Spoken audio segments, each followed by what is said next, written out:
The girl who lost herself became the woman who found herself. The Talking Diary. Audiobook 1. The Little Girl Who Sang. Before everything happened to me, I sang. That's one of the first things that I remember about myself. Before London, before I understood trauma, before I knew anything about abuse or survival or all of these words, I will learn much later in life. I remember singing, church conventions, big tents in the park, gospel singing, me standing there as a little girl, sometimes singing on my own, sometimes singing with my cousin. Grown people would cry. I never really understood why they were crying. I just knew that when I sang, something happened. My cousin had this big voice. You know, one of those voices that comes out of a little body and you're thinking, where did that come from? Mine felt softer. I was insecure about this. I was insecure about my teeth and my smile as well. Funny that, because later on in life, people will compliment my smile and my voice. But compliments land differently when you know the history behind the thing someone is complimenting. Music was always somewhere in me. In my head, girl, I was everybody. I was Michael Jackson. I was Whitney Houston. I was Prince, Bobby Brown, and I was Mariah Carey. Teachers used to ask me, Diana, what do you want to be when you grow up? And I never really knew what to say. I didn't have the child thing where I had things mapped out, some big career. Even now as an adult, I don't always know what I'm going to be, where I'm going. I just know what I want to do. But I did imagine being a singer though. And there was one other thing I knew. I just wanted to be a mom. That was the dream that stayed with me the most. Most of the time though, if you had actually looked at little Diana, you probably wouldn't have seen some child planning her future. You would have just seen me sucking my thumb, stroking my nose and playing with my belly button all day, every day, lost in my own little world. Somebody would tell me like my mom to go and do something. I'll get up and go do it and go right back into me. Stockwell. I loved living on Stockwell Park Estate. I really did. It was the best time of my life. Back then, we just felt like one big family. The whole neighborhood. Everyone knew everyone. People looked out for you even when they didn't even know you. People knew whose child you were. I wasn't even allowed that at all, which obviously meant I was always creeping outside. I was always sneaking out, talking to people that I shouldn't be talking to, finding reasons to be downstairs, finding some little piece of freedom. And I want to say this because it's important. My childhood wasn't sad every second of every day. Sometimes it was beautiful. Sometimes we laughed till our bellies hurt. I remember me and my sisters, my half-sisters and my stepsisters. Didn't even matter which ones. In those moments, we were Michael Jackson, putting on Michael Jackson concerts and just going for it. We were dancing like there was no tomorrow. Everyone taking a different part, singing our little hearts out. We used to dance for days, laugh for days. And then my mum or my stepdad would shout something like, "Stop the noise, that's demonic music," which would only make us laugh even more. Because to us, girl, it was Michael Jackson. We weren't thinking about demons. We were children dancing. But when I think about it now, maybe they were right. About one thing anyway, the music was taking us away.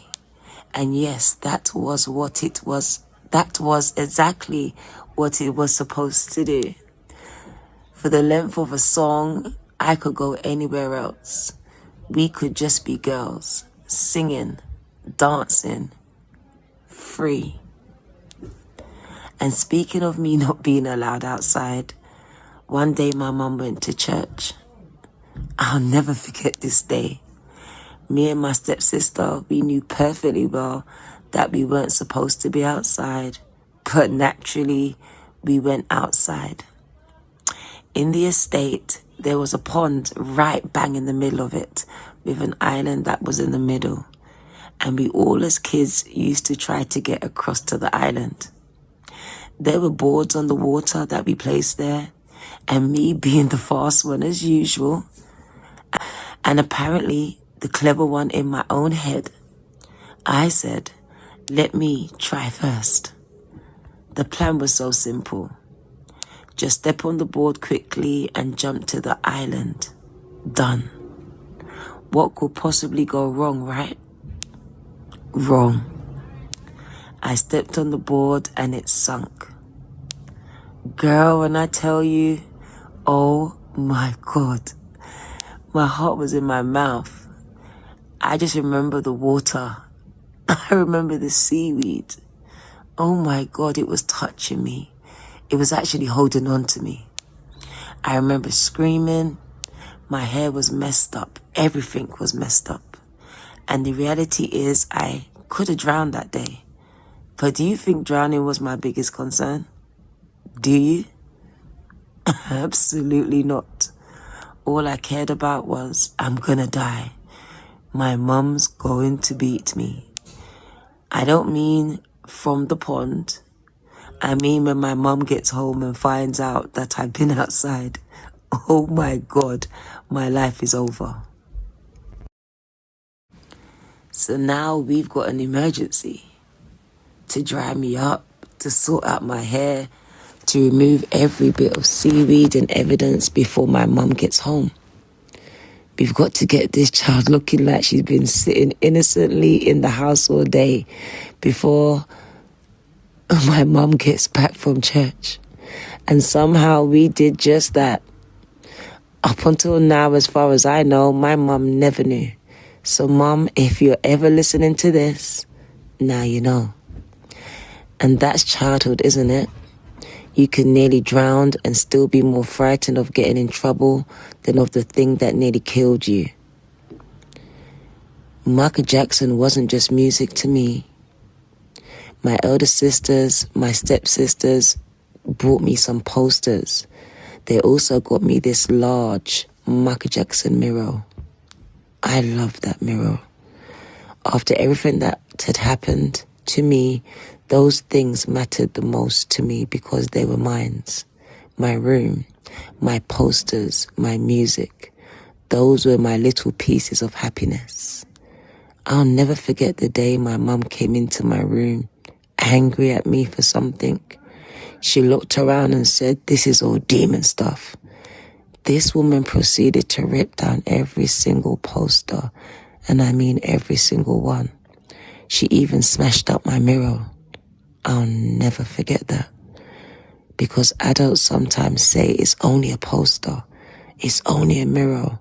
No, it wasn't just a mirror. It was mine. It represented music. My sisters dancing, laughing. It represented freedom. And to that point, I had already lost so much and had so much taken from me. I remember Michael Jackson's Black or White video, the part where Macaulay Culkin has had enough of his dad shouting. He plugs in his guitar and turns it all the way up and blasts him away. That was me in my head.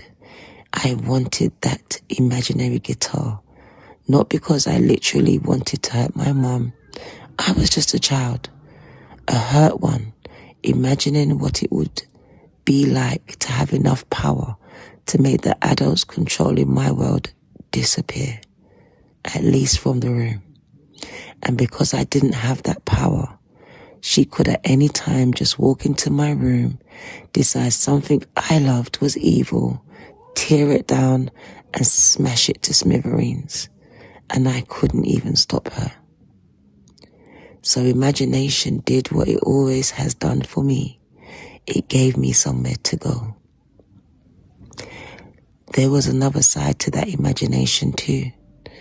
After I was sexually abused, I started having sexual thoughts and fantasies from a very young age. I had been sexualized before I was old enough to even understand what sexuality was. I don't need to describe those fantasies. That's not even the point. The point is that things had been put into a child's mind before that child was developmentally even ready for them.